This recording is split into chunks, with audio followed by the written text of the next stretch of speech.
যে ব্যাটারি চালিত ই রিক্সাগুলি আমাদের স্থানীয় সরকার মন্ত্রণালয়ের অধীনে সিটি কর্পোরেশন এবং পৌরসভার আওতায় আমরা রেজিস্ট্রেশনের আওতায় নিয়ে আনতেছি এবং সেখানে কিছু শর্ত দেওয়া হবে যে তারা যে রিচার্জ করবে এই রিচার্জটি অবশ্যই সৌর বিদ্যুতে হতে হবে, সৌর বিদ্যুতে, এবং সেটা নিশ্চিত করবে সিটি কর্পোরেশন এবং পৌরসভাগুলি। সৌর বিদ্যুতের বাইরে রিচার্জ করলে এই ব্যাটারি চালিত বা ই রিক্সাগুলোকে আমরা রেজিস্ট্রেশন দেবো না এবং নবায়ন করব না, এবং এদের রেজিস্ট্রেশন এখন থেকে বিআরটিএ দিবে না, সিটি কর্পোরেশন দেবে, এবং জাতীয় সংসদে এটার জন্য আইন পাশ করা আছে এবং সেই আইনের আলোকে আমরা বিধিমালা তৈরি করছি যে রেজিস্ট্রেশন ফি কত হবে,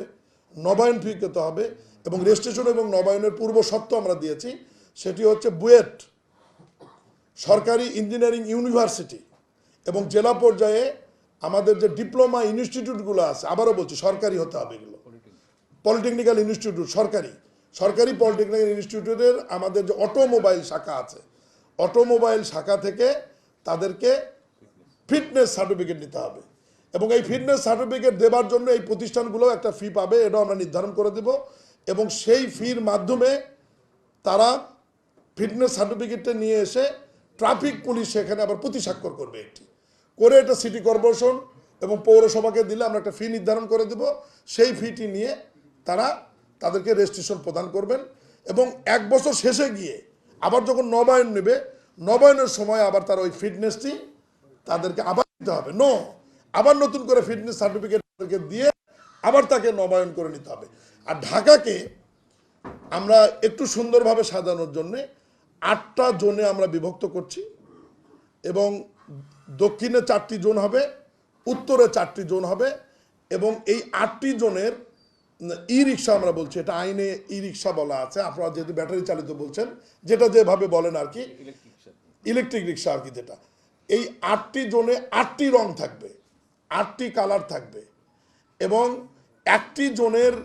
ই রিক্সা বা ইলেকট্রিক রিক্সা আরেকটি জোনে যেতে না পারে, এই জন্য এটাকে আমরা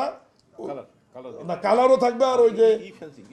ই ফেন্সিং এর মাধ্যমে আমরা নিয়ে আসবো, জিও ফেন্সিং এর আওতায় এটা আমরা নিয়ে আসবো। এটা নিয়ে আমাদের অলরেডি ট্রাফিক পুলিশ, আমাদের সিটি কর্পোরেশন ইতিমধ্যেই 3 দিন আগে মিটিং হয়েছে, আমাদের বিধিমালা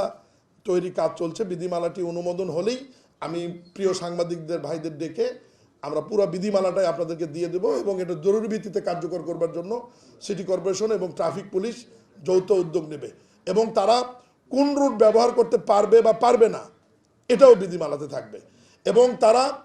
সৌর বিদ্যুতের বাইরে অন্য বিদ্যুৎ চার্জে রিচার্জ করতে গেলে তাদের যে জরিমানা হবে সেটাও আইনে আমাদের থাকবে। এই সমস্ত বিষয় নিয়েই আমাদের একটা বিধিমালার কাজ, আমাদের তৈরির কাজ চলছে। আগামী সপ্তাহে ইনশাল্লাহ আমরা মনে হয় যেটা দিয়ে দিতে পারবো।